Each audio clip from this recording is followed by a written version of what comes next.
بسم الله والصلاة والسلام على رسول الله وعلى آله وصحبه ومن والاه اللهم علمنا بما ينفعنا وانفعنا بما علمتنا إنك أنت العليم الحكيم أما بعد. The topic that they gave me is called the Quran and the guidance of the Quran, something like that. I told the Sheikh earlier today, that's a very generic topic. Anybody could talk about that topic. It's pretty basic. From my understanding, workshop's a little bit more sophisticated. So let's do something a little bit more sophisticated. So he told me basically that you should do something in particular to the Quran, and one thing led to another, and he said talk about how the right way to acquire knowledge in terms of reading and in terms of books. So what we'll discuss inshallah ta'ala is the sciences that you need to study and the books that can be read in these sciences inshallah ta'ala, so that it's something that you could take away from something. Amma the Quran and the guidance is a very great subject, but there's tens of topics on it. You probably heard it a long time. It's a reminder. You can get that everywhere. Right now we're trying to take advantage so that we have something that could last with you for an eternity. So I would like for every single person to write down some of the stuff, because there's going to be a lot of material. I promise you, it's going to be a lot of material. Barakallahu feekum. So just a couple hours ago he told me to talk about this. So I said, Abshir. And how does it relate to the topic? It's related to the topics in the sense that the Quran comes from the word al-qira'ah, to read. That's what the Quran comes from. And the first commandment of Allah Azza wa Jalla is iqra, is to read. Right? And we as Muslims are the nation of iqra. We should be reading. And unfortunately, as Muslims, we don't read. That's the least thing that we do. You look at Europeans and Westerners, like ethnic, I'm not talking about us frauds. We're immigrants. We're not real Europeans, for the majority of us. The actual ethnics, they read way more than us. Way more than us. And then you complain all the time and you say, why do they run the world? They run the world because they're smarter than you. That's the reality. But 700 years ago, you used to run the world because you used to what? Be connected to Allah Azza wa Jal first, and you had more knowledge. Knowledge is power, they say. So if you want the revival of the Ummah, we want the power that we once had, we have to do it with knowledge. Knowledge is a key component. What were the Sahaba doing the first 23 years before they set foot out the Arabian Peninsula? They were learning. Each and every single one of them were learning. Now some of them, they got to the level of scholarship, but the lowest guy is higher than the guy who's, right, than their opponents. And that's how they took over the world. So we want the revival of the Ummah. Reading is a huge component of it. And how can you read when you don't even know what sciences to read? We know the secular sciences is important to read. It's not something that is not important. Secular science is important, but it's secondary compared to Islamic sciences. Us Muslims, do we manufacture a car? Only a couple countries do I know manufacture a car. How many of them have phones? Very few. How many of them are advanced in technology? How many of them are advanced in weapons? Only a couple countries, right? It's the same couple countries. What happened to the other 53 Muslim countries? Nothing. Why are we so weak? The reason why we are weak, one of the main contributions is ignorance. And one of the reasons why we're ignorant, because we don't have a culture of reading. All right? There's a little kid that asked the person one time, he said, name 10 books. Right? You know what I'm talking about, right? The guy knows, he's on TikTok. Name 10 books. And they started mentioning Harry Potter books. How many Muslims you tell them, yo, name 10 books? They can't do it. If you don't even know the book, you're not going to know what's inside the book. So first, let's talk about the sciences that we need to learn, inshallah ta'ala. What are some of the sciences that we need to learn? The sciences in Islam are divided into two categories. All right? The first category is called ulumul ghaya, core disciplines. And the second category is called ulumul ala, or ulumul wasail, assistant disciplines. Think about ulumul ghaya as a destination, and ulumul ala as a bridge to the destination. All right? It's a means to an end. The assistant disciplines help you get to that destination, that goal you're trying to get to. For example, the Quran. To understand the Quran, what do you need to know? Arabic. So would Arabic be an assistant discipline or would it be a core discipline? It would be an assistant discipline. But the main goal is Quran. The main goal isn't Arabic. Arabic is supposed to help you get there. You guys got it, right? So We have ulum al-ghaya and we have ulum al-ala. Both of them are important. A lot of people who learn, they focus so much on ulum al-ghaya and they become weak in it because you can't get to the destination without these assistant disciplines. And one of our mashayikh used to say the reason why seekers of knowledge are very weak is for two reasons. The first is they don't memorize the mutun, because half of knowledge is memorization. And secondly, they are weak in ulum al-ala, assistant disciplines, they overlook it. All right? So ulum al-ala, just because it's a bridge, it's a means and end, it doesn't mean you belittle it. You have to learn it. So what are ulum al-ghaya? Ulum al-ghaya, you can divide it into two categories as well. The first category is called ulum masadir, sciences that are sources. Sources. Inshallah ta'ala, if everybody, I would like to request everybody could write this down, even on your phone or something, at least. Sources. Yani the core disciplines, there's a category amongst them that are sources that we go back to. All right? And then the second category is ulum mustanbata, sciences that are derived. Sciences that are derived. They are derived from these sources. What other sources? The sciences that are sources are basically two. Tafsir and hadith. The Quran and the Sunnah. And tafsir means understanding the basic meanings of the Quran. Bayanu ma'ani al-Quran al-Kareem. To understand the basic meanings, not the deeper meanings. Kind of like what happens in the Fajr, reflections in the Fajr. For those that were there, Fajr, or those that don't come, inshallah ta'ala, it's a great program. I had no idea. I thought I was just pulling up to just a normal Jama'ah Fajr. You know, all of a sudden I see the masjid packed like Jum'ah. What's going on here? MashaAllah. So I thought it was just a little thing, 5-10 people, 1-2 lines, a bunch of old heads in their 60s worshiping Allah Azza wa Jal in their morning moments of life in stoppage time. That's what I thought. Stoppage time, that's what I thought. But I came and I seen, mashallah, all ages, all backgrounds. It's great. That kind of tafsir is what? Is a tafsir, basic tafsir of the ayat of the Quran Kareem. And hadith of the Prophet ﷺ, knowing the basic hadith of the Prophet ﷺ. These are the two major sciences. All the sciences come back to these sources. Then you have the assistant disciplines, all right? Or excuse me, then you have the, salamakumullah, the ulum mustanbata that are derived, all right? There are many sciences that are derived from the Quran and Sunnah, but three of them are the most important. The first one and the most important amongst them is ilm al-aqidah, or the science of theology and creed. And theology and creed refers to that what we believe in. What do we believe in? Where do we get our beliefs from?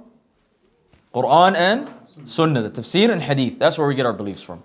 The second most important science from the sciences that are derived from the Quran and the Sunnah, from tafsir and hadith, is the science of fiqh, which refers to ahkam, rulings. What is our rulings with Allah Azza wa Jal in terms of our worship? What are the rulings regarding financial transactions, which you guys just took a little bit of? What are the rulings regarding marriage and divorce and marital law? All right, your spouse and your children, ila akhirih, and divorce. And then what are the rules in terms of the governments, the penal code, the punishments, the judiciary, right? The laws regarding how a government should be run. So Islam is something that is shamil from a political, from an economic, and from a social perspective, right? And from our spirituality in terms of our relationship with Allah Azza wa Jal. All of these rulings, they come under fiqh. And the third one is ilm al-ihsan wal-tazkiyah wal-suluk wal-akhlaq wal-adab. Spirituality, character, etiquettes, manners. Manners between us and Allah Azza wa Jal, and manners between the creation, right? And how do we improve our faith? This is called ilm al-tazkiyah. And all three sciences are mentioned in one hadith of the Prophet ﷺ, the hadith of Jibreel. Al-aqidah is referring to arkan al-iman. Al-fiqh is arkan al-islam for the most part. And al-ihsan is referring to spirituality. We know the famous hadith of the Prophet ﷺ. You guys with me, right? So these are the 5 major core disciplines we should be focusing on. Tafsir, hadith, aqidah, fiqh, and tazkiyah. There are other sciences that are important, that are complementary to these sciences, like history and qasas al-anbiya, stories of the prophets, qasas al-Quran, stories of the Quran, seerah of the Prophet ﷺ, biographies, tarajim of the ulama, and the great luminaries of the Muslim Ummah. These are important too. And they're mentioned in the Quran and the Sunnah. Walakin, or the signs of the Day of Judgment, for example. Walakin, they're not as important as these 5. They're complementary, you should learn about them. Okay.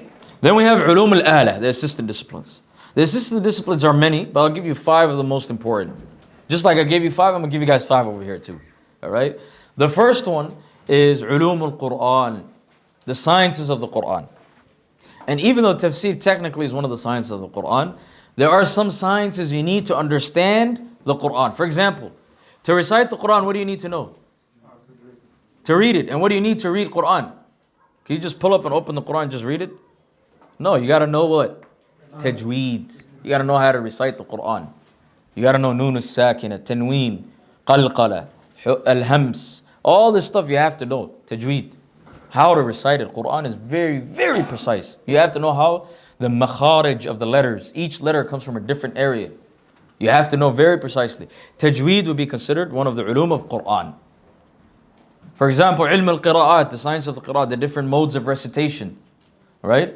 This is something that, that comes under, even though technically you could say that's ulum al-ghaib, but it comes under ulum al-Quran. For example, usul al-tafsir, the foundations of tafsir, the principles of tafsir, qawa'id al-tafsir. All of this comes under ulum al-Quran. As-Suyuti, rahimahullah, some scholars, they say there are 80 different sciences within ulum al-Quran. So that's one science. How many come under it? 80. All right, he mentions in his book Al-Itqan. طيب. The second science is mustalah al-hadith. Mustalah al-hadith is hadith nomenclature and terminology. It's the terminologies used by the scholars of hadith to determine whether a hadith is authentic or inauthentic, and the narrators and how to describe them. Basically, you could say hadith lingo. All right? For example, you guys in football, there's a bunch of lingo, right? Like stoppage time. You tell somebody who doesn't know football or soccer, he's going to be like, what's stoppage time? Or what's a penalty? Or offsides. To somebody who doesn't know soccer, this is just a bunch of jargon. He doesn't know what's going on. Offsides, penalty. What are these words? Right? Okay, what about you? Do you know what illa is? Do you know what a muttarib hadith is? What about a mu'allaq hadith? What about, you got to know the lingo. If you don't know the lingo, you're not going to understand whether hadith is authentic or not. You're going to go online, you're going to hear some hadith from some random dude, or you're going to see something online and you're going to be like, wow, the Prophet ﷺ said it. You know how many times you get asked the question? The Prophet ﷺ said this. The Prophet ﷺ never said it. It's a completely fabrication. Or it's a weak hadith.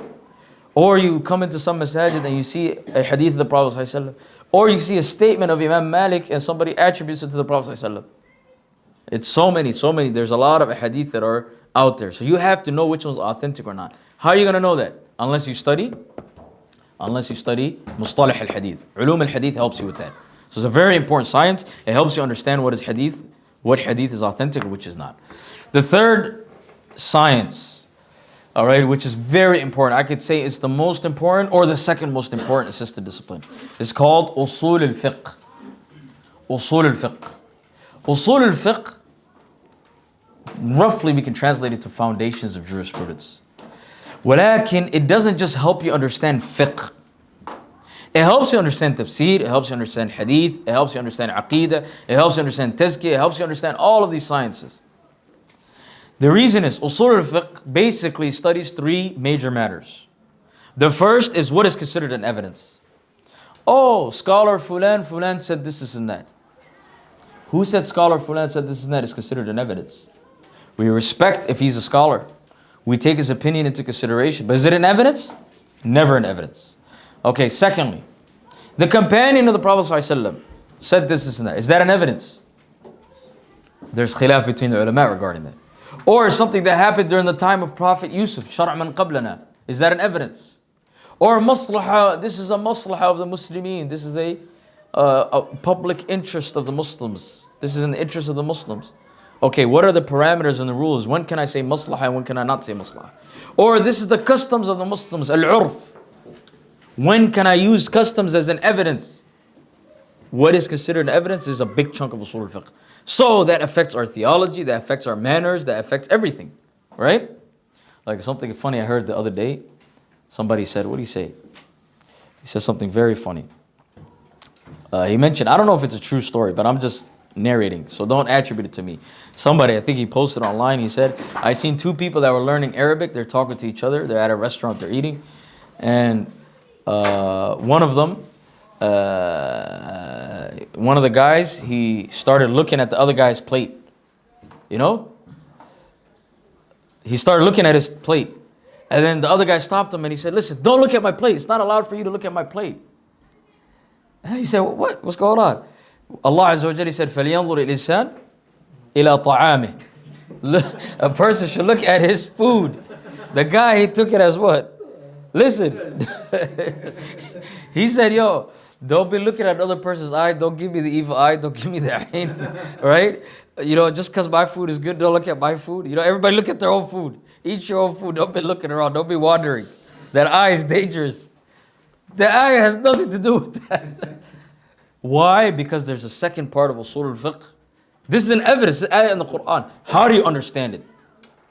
This is called Dilalatul Alfaz. What is Am, Mutlaq, Am, Khas, Mutlaq, Muqayyad, Mujmal, Mubayyin. All these words, right? Nas, Zahir, right? Mafhum, Fahwa al-Khitab. All this stuff are different ways. How do we understand the Quran and Sunnah? How do we understand the statements of the companions? Dilalatul Alfaz. Because you could be using the same evidence, but how do you understand it? That's a huge different, that's a whole different bab. Like this guy, what was his problem? Was his problem evidence? No, he had an evidence. His problem was the understanding of the evidence. All right?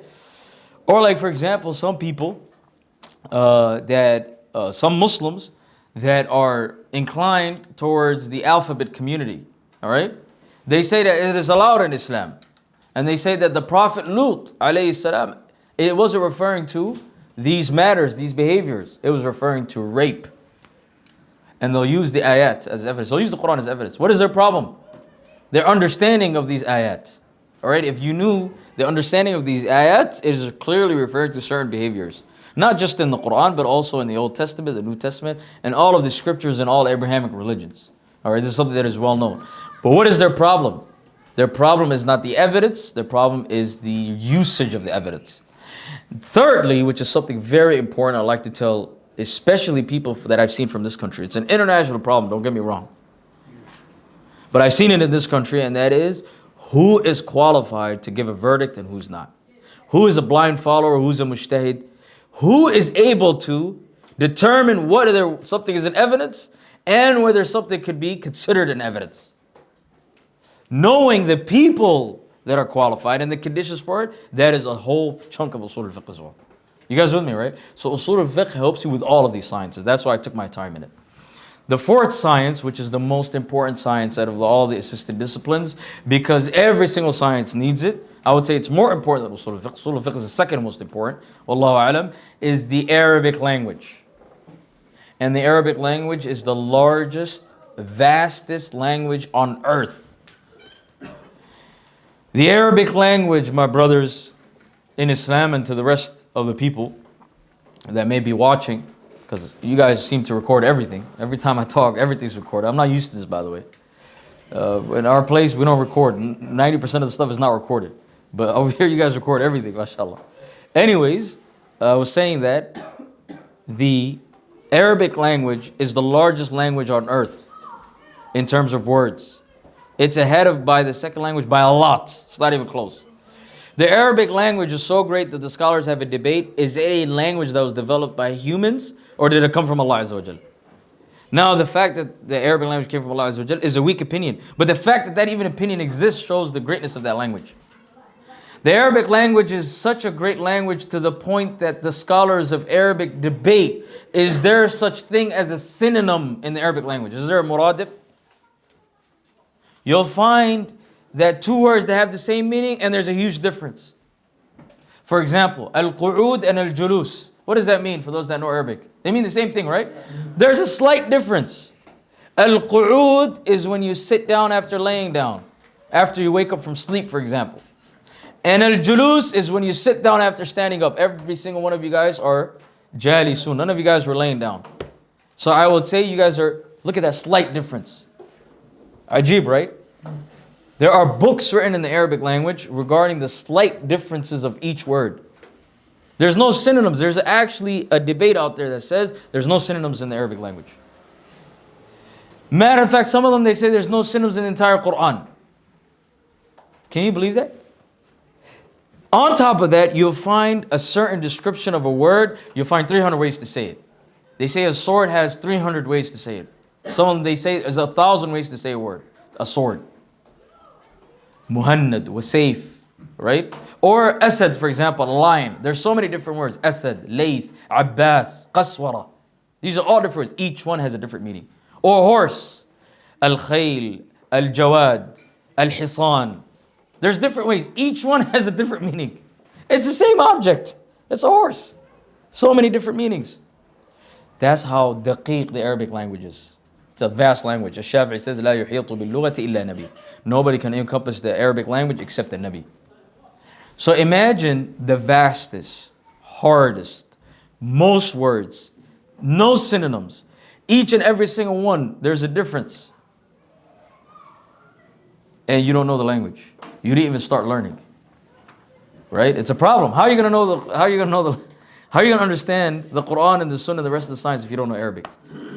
Like if it was an easy slouch science, okay, maybe you could get by.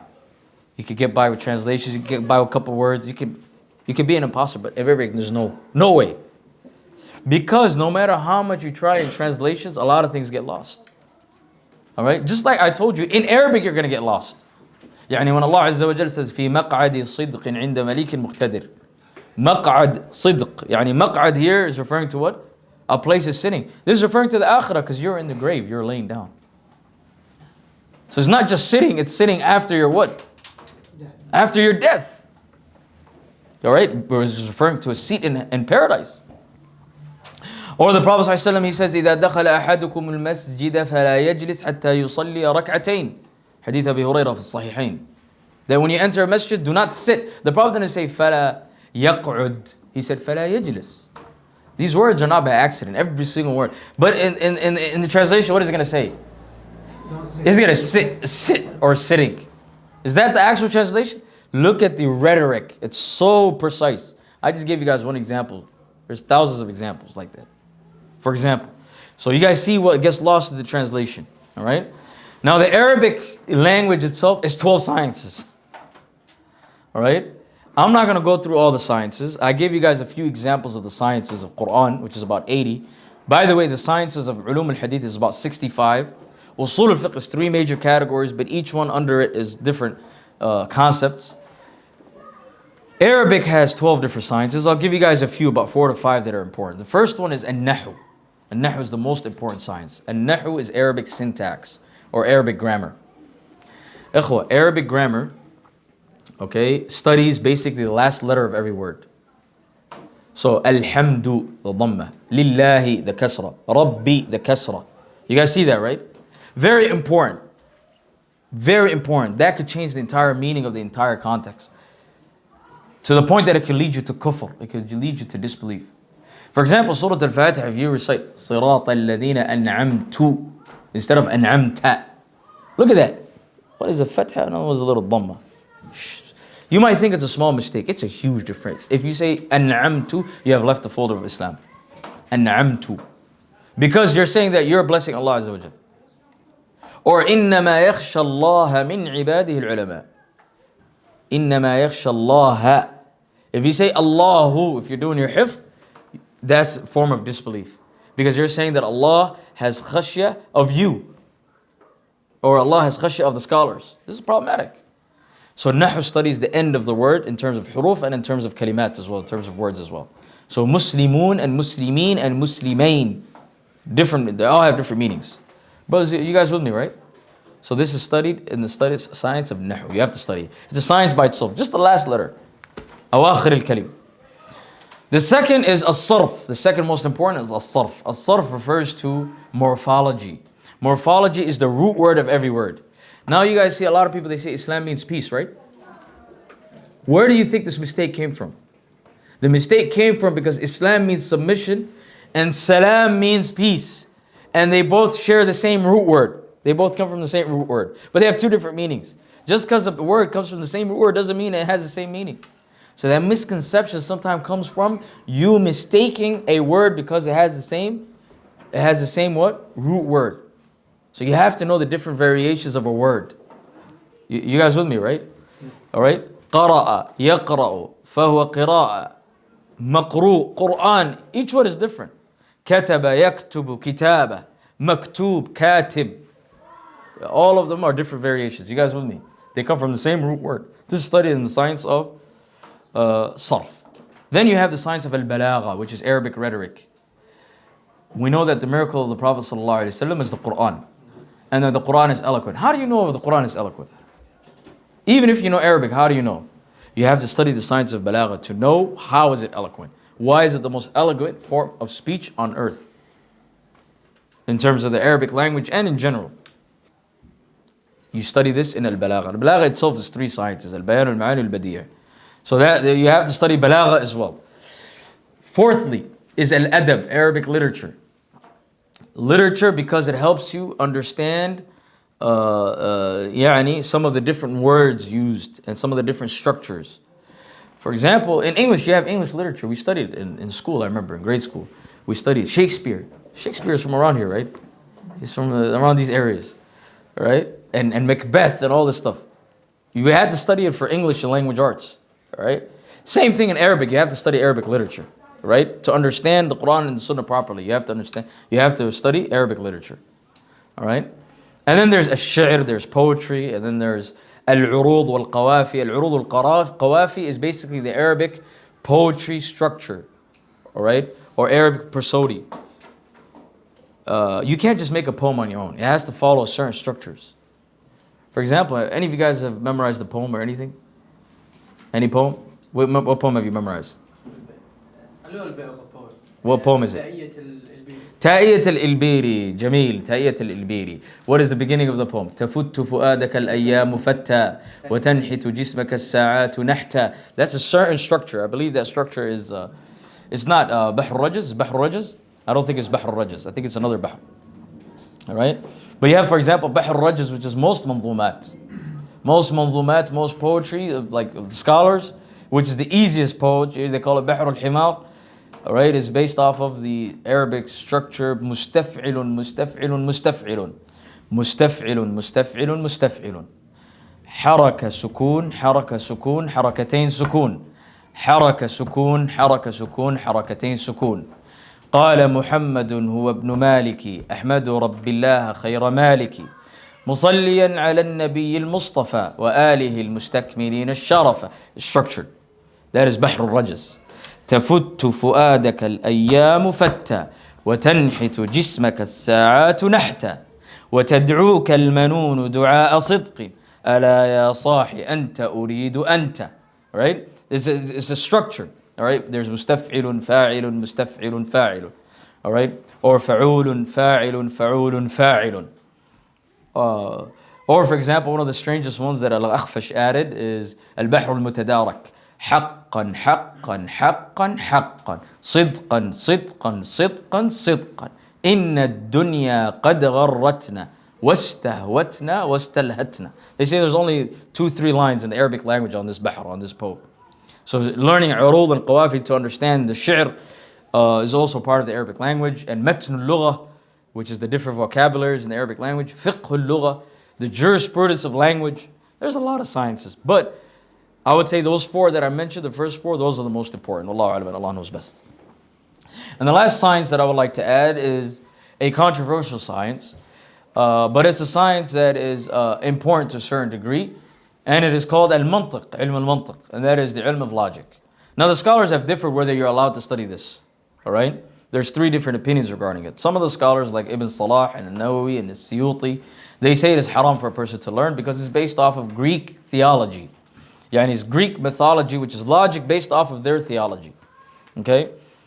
منازل الأخضر رحمه الله mentions والخلف في جواز الاشتغال به على 3 أقوال وابن الصلاح والنووي حرم وقال قوم ينبغي أن يعلم. The second opinion says that is the opposite. They say it's wajib for you to learn.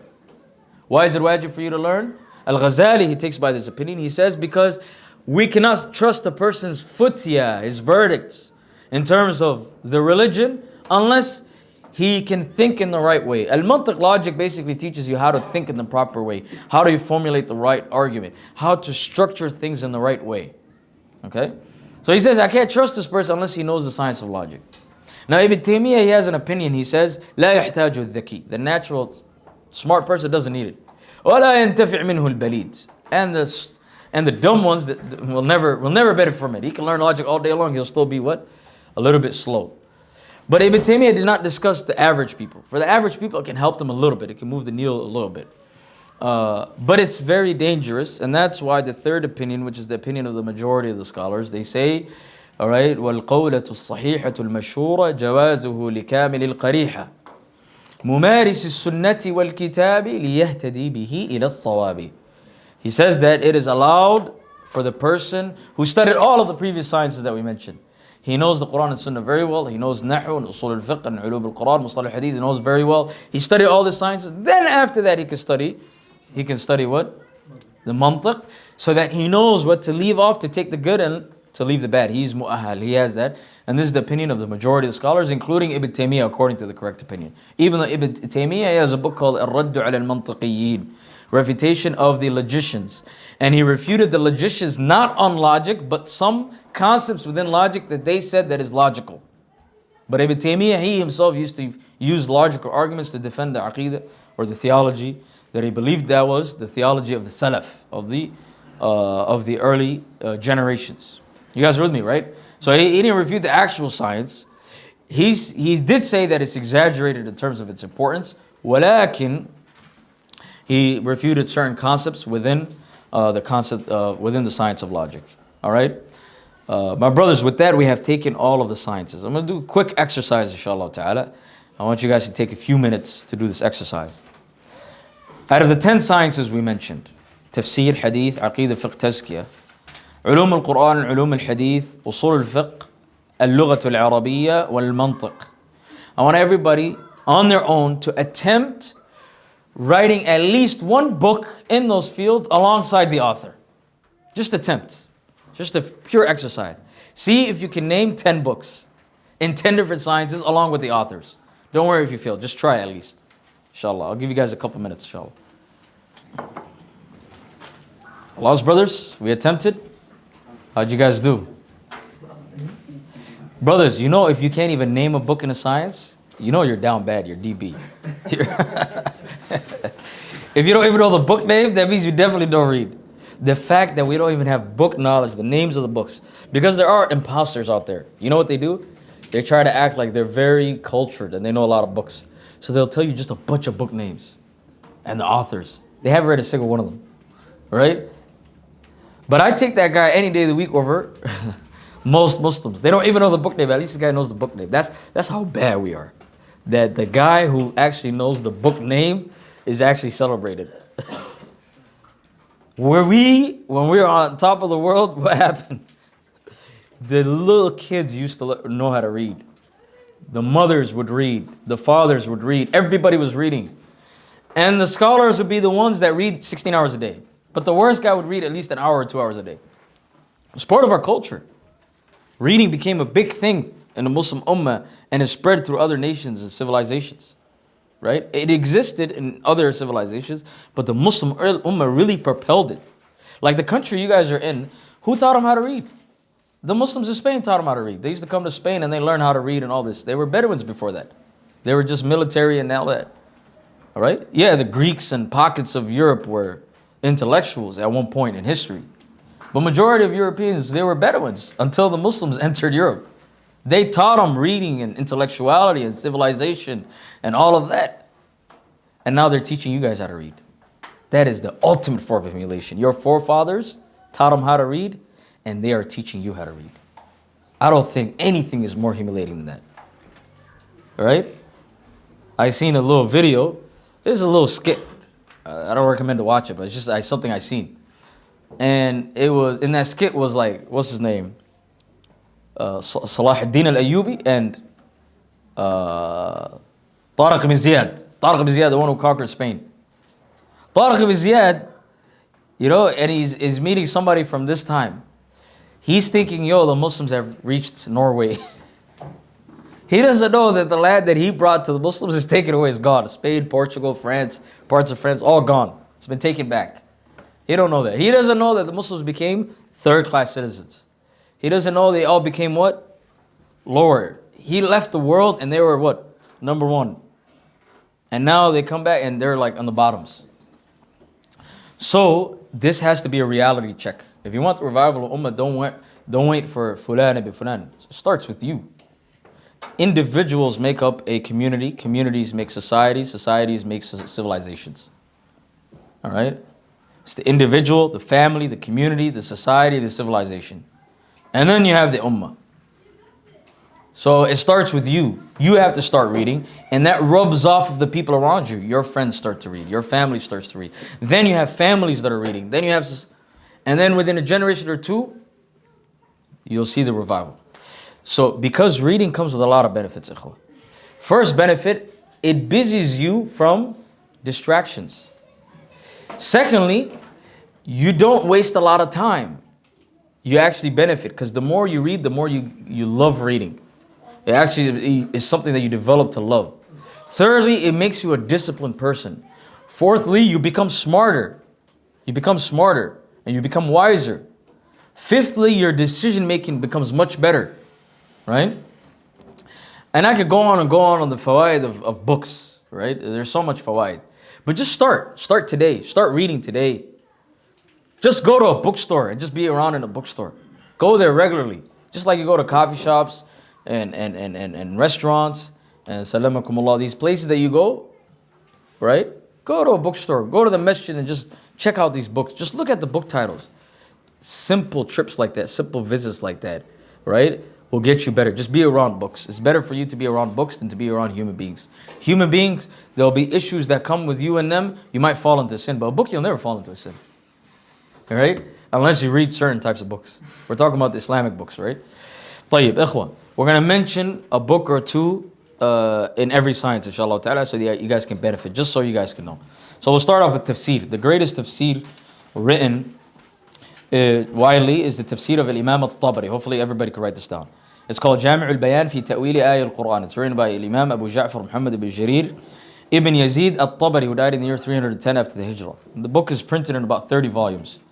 All right, and he says about himself that this book would have been 10 times larger. Yani it would have been printed in 300 volumes or more, but he was afraid that nobody would be able to read it. So he summarized it in 1/10, and it still came out in 30 volumes. Subhanallah. So we have Tafsir al-Tabari Jami' al-Bayan fi Ta'wili Ayah al-Quran, or Tafsir al-Qurtubi, which is called Al-Jami' al-Ihkam al-Quran. Al-Qurtubi died in the year 671. Or you guys can read Tafsir ibn Kathir, for example, which has been translated to English, I believe. All right, Tafsir ibn Kathir. Ibn Kathir died in the year 774. It's printed in about 8 volumes. Oh, there's many other tafasir that you could find. Then, Hadith of the Prophet sallallahu alaihi wasallam. In terms of time, which one is first, the Tabari or Ibn Kathir? Or are they at the same time, kind of written when they were written?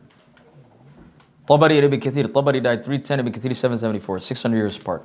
Ibn Kathir is eight volumes. It's a very simple book. Anybody can read it. You don't need it. Tabari is very advanced, extremely advanced. You have to have a lot of sciences to read it. But I just told you guys one of the best books in the field, so that you have tafa'ul, you have an aspiration to eventually read that book. It's not the first book I would recommend. Usually they start with Tafsir al-Jalalain, which is 1 volume. Yani, the Tafsir al-Jalalain is as long as the Quran, to the point that the scholars, they were asked, that do you have to have wudu to read Tafsir al-Jalalain? Because the qaida is that if majority of the book is Quran, you have to have wudu. So that's how many, there's very little words. So one of the scholars in Yemen, they said he started counting the words of Tafsir al-Jalalain in the Quran.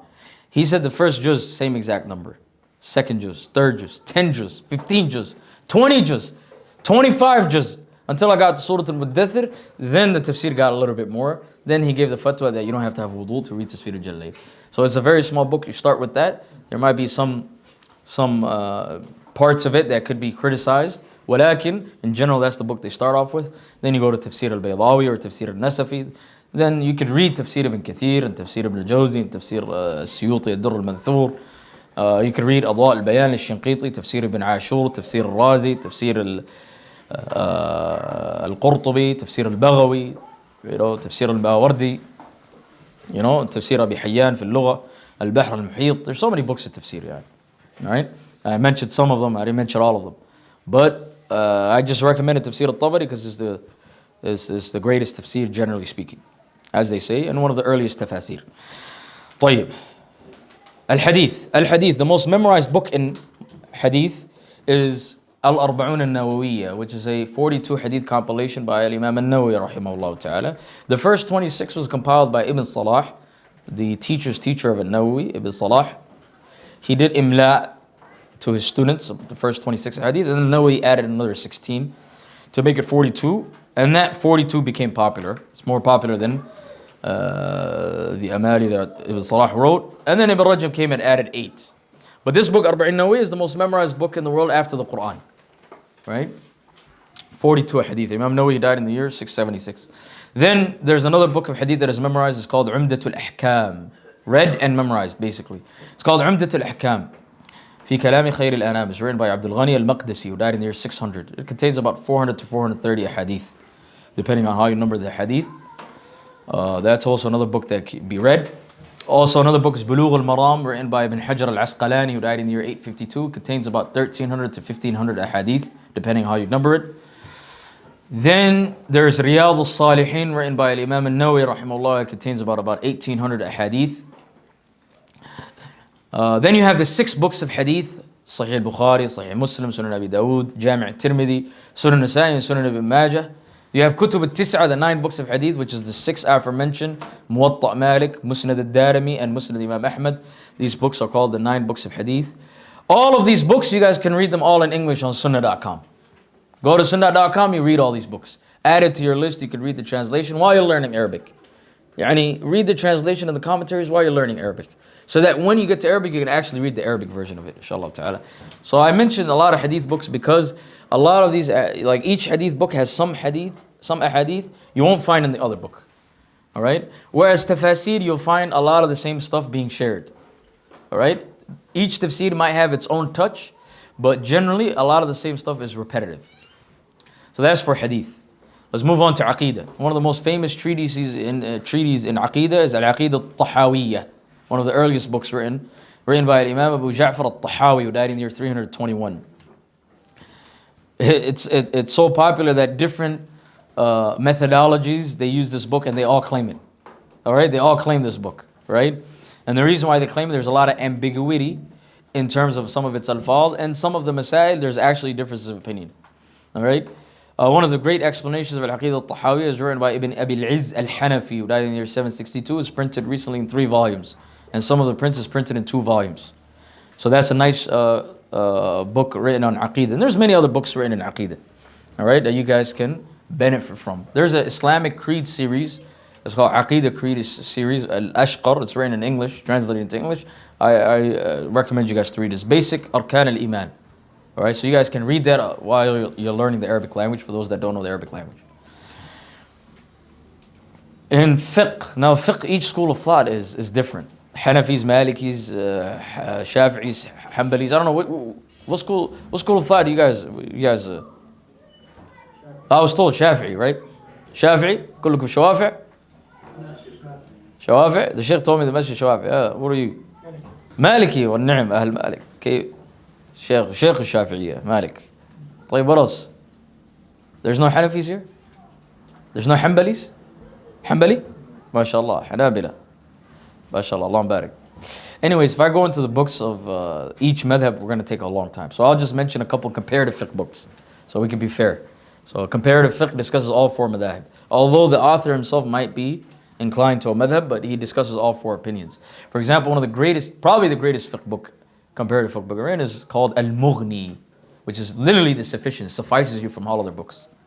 Written by Ibn Qudama al-Maqdisi, right, who died in the year 620. Ibn Qudama, rahimahullah ta'ala, very interesting scholar, because they're originally from Palestine, from Al-Quds, and they moved to Syria. Their whole family is scholars. His cousin is the one who wrote Abdul Ghani al-Maqdisi. Right? That's his cousin. And a book that I mentioned yesterday, Mukhtasar Minhaj al-Qasidin, is written by one of his relatives as well, that came after him. So they're a family that's well known for knowledge. They literally revived the Hanbali madhab from near extinction. All right? They literally revived it. So Al-Mughni is one of the best books written in the field. There's another book written by Imam al-Nawawi, rahimahullah, who came after Ibn Qudama. He died in the year 676, so he came after. All right? He was born 11 years after Ibn Qudama died. This book is called Al-Majmu'. Had al-Nawawi completed this book, it would have been the greatest fiqh book ever. It would have been better than Al-Mughni's book. Because he benefited from Mughni and he benefited from many other books. But Imam Nawawi, rahimahullah, he died young, at the young age of 45. And he stopped at the chapter of riba, bab al-riba. So he only could get like a quarter of fiqh in, because he only did rubu' al-ibadat. Financial transactions, he started but he couldn't finish it. He only got to riba, which is the beginnings of financial transactions. He didn't get to nikah talaq. He didn't get to salamakumullah, criminal law, jinayat. He didn't get to mulhaqat al-fiqh, all the other masail that are discussed in fiqh, like al-iman wal-nudhur, vows and oaths, and ila akhirih, al-qada. But there are some scholars who came after him, like al-Subki, like al-Muti'i, and others. They tried to attempt it, but obviously it wasn't to the level of al-Nawawi. So that's another great book. Had it completed, it would have been the greatest book of fiqh. But, inshallah, from the will of Allah Azza wa Jalla that he passed away early. And there's many books in fiqh. But those are books, inshallah ta'ala, when you get to a certain level, once you learn the madhab, then you can learn comparative fiqh. But it's not a problem if you try to look into it and try to develop that art of reading and just get your culture knowledge up and look into it. I believe Al-Mughni is translated, by the way. I believe it's translated. Allah alam. Allah knows best. I went to the University of Birmingham and I see a lot of translated books there. University of Birmingham has just a bunch of translated books. Like books that I didn't even know was translated, I found it in that university. Them guys, they got a lot of Islamic books. They have the third largest collections of Islamic manuscripts in the Western world. Right down a couple hours from you guys. I asked some of the people in Birmingham, they don't even know. This guy's a born and bred Brummie. Like he's a Brummie as you get, he got the accent. Never heard of this. I'm like, how are you gonna revive the Ummah in your own town at the university you went to? You're a born and bred Brummie, third generation, and you don't even know that these guys have all these manuscripts of books on you, on your tradition and heritage. That's embarrassing. That's humiliation, guys. If that doesn't lit a fire in you, I don't know what's gonna lit a fire in you. All right, you should have some type of anafa, all right, as a Muslim, all right. That is for fiqh. Let's move on to the next one, and that is at-tazkiyah. Last night I mentioned a bunch of tazkiyah books. All right? From the tazkiyah books that is highly celebrated is Ibn al-Qayyim's book, Madarij al-Salikin fi Sharh Manazil al-Sa'irin. It's printed in 5 volumes. Very good tazkiyah book. And there's other books like Mukhtasar Minhaj al-Qasidin, Minhaj al-Qasidin, Ayyuha al-Walad, Bidayat al-Hidayah, Minhaj al-Abidin. All these books are good. But Madarij al-Salikin there's not a lot of inauthentic hadiths. And there may not be as many mukhalafat shar'iyya. There might be some things that go against the sharia in some of those other books. Wallahu a'lam, and Allah knows best. So that is for ulum al-ghaya. Ulum al-alah, ulum al-Quran. There are 2 books in ulum al-Quran that there's a debate which one is better. The first one is called Al-Burhan fi ulum al-Quran. It's written by Badruddin al-Zarkashi, who died in the year 794. Al-Zarkashi, very underrated scholar from the 8th century. He wrote books in many, many different fields, over 30 books. Each one, masterpiece, classic. And this is one of his classics. It's printed in about 4 volumes. Al-Zarkashi rahimahullah ta'ala wrote this book. And the second book is Al-Itqan fi Ulum al-Quran, Al-Imam al-Suyuti, Jalaluddin al-Suyuti, died in the year 911 after the Hijrah. And it's also printed in about 4 volumes, and some editions are printed in 2 volumes.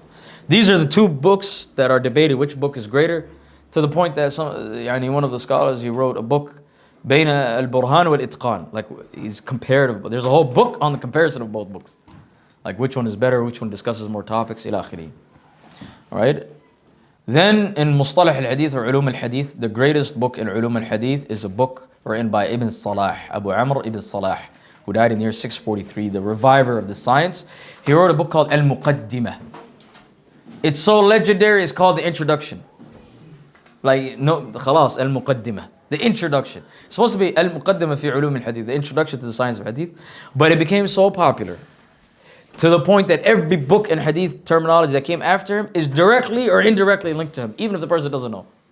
Somehow it goes back to him. He organized the science, divided it into about 65 different sciences, discussed it in a detailed manner. And the scholars after him, they basically busied themselves with this book. Now, Al-Muqaddimah, there's some who've explained it, some who've done nukat on it, some who've abridged it, summarized it, some who've turned it into a poetry format. There are 2 poems that are famous for this book. One of them is called At-Tabsira wa At-Tadhkira, and famously known as Alfiyat al-Iraqi. It's written by Imam al-Iraqi, who's the teacher of Ibn Hajar. He died in the year 804. Anybody from Iraq here? I know I met a couple brothers from Iraq in the masjid. Nobody's from Iraq here? I met a couple guys from Iraq. Anyways, Al-Iraqi, يعني is referring to Al-Iraq. Alfiyat al-Iraqi, the book name is called Tabsir wa Tadhkira, is a 1,000-line poetry of this book Al-Muqaddimah. Then As-Suyuti came later on, who's the student of Al-Iraqi. He died 100 years later, 100 and some years later, 911 after the Hijrah. He wrote an Alfiya of Al-Muqaddimah. And he says in his Alfiya, in the introduction, he mentions فائقة ألفية العراقي في الجمع والإيجاز والاتساق. He says, my Alfiya is better than Alfiyat al-Iraqi from three different perspectives. Yeah, his teacher's teacher, my 1,000 line poem is better than his from three different perspectives. Al-Jam' in terms of the compilation of the Masail, because he compiled everything that Al-Iraqi mentioned in 700 lines. Wal-Ijaz, he summarized it. Instead of Al-Iraqi, it might take one mas'ala, it might take him 7 lines to explain it. As-Suyuti explained it in 2 lines. So he shortened it. Wattisaqi, the flow. Suyuti had bars, because he was better in Arabic than Al-Iraqi. Although Iraqi is more knowledgeable in hadith and other sciences, but Suyuti was better in the Arabic language. Right? And he had, matter of fact, he wrote this 1,000-line poem in 4 nights. And another narration, 5 nights. Yani 200 to 250 lines a day. Right? This is like, he's just chilling, mashallah. These guys are a different level.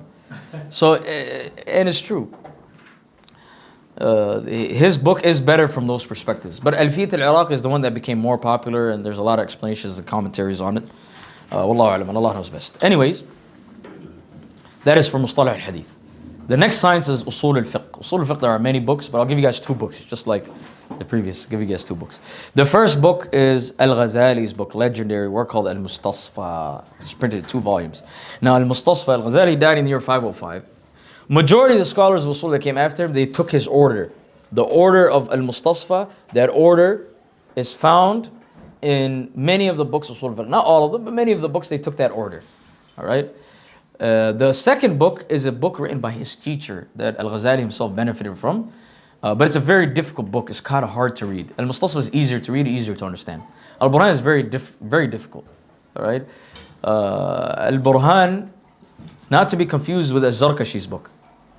Al-Zarkashi's book is called Al-Burhan fi Ulum al-Quran. The teacher of Al-Ghazali, whose name was Abdul Malik Al-Juwayni, and his nickname was Imam al-Haramain. Al-Haramain, yani Makkah and Medina, who died in the year 478. Imam al-Haramain al-Juwayni, he wrote a book called Al-Burhan fi Usul al-Fiqh. Al-Zarkashi wrote Al-Burhan fi Ulum al-Quran. And they're from 2 different centuries. One is from the 5th and another one is from the 8th century. So those 2 books are some of the 2 major books in Usul al-Fiqh that you should get to in reading, inshallah ta'ala, sometime in the future. The 4th science is Al-Arabiyyah. Al-Arabiyyah is 12 sciences. I gave you guys 4 to 5 sciences. I'll just mention Nahu, the most famous book of Nahu, which is probably the most famous 1,000-line poem that is memorized. It's called Alfiyat ibn Malik.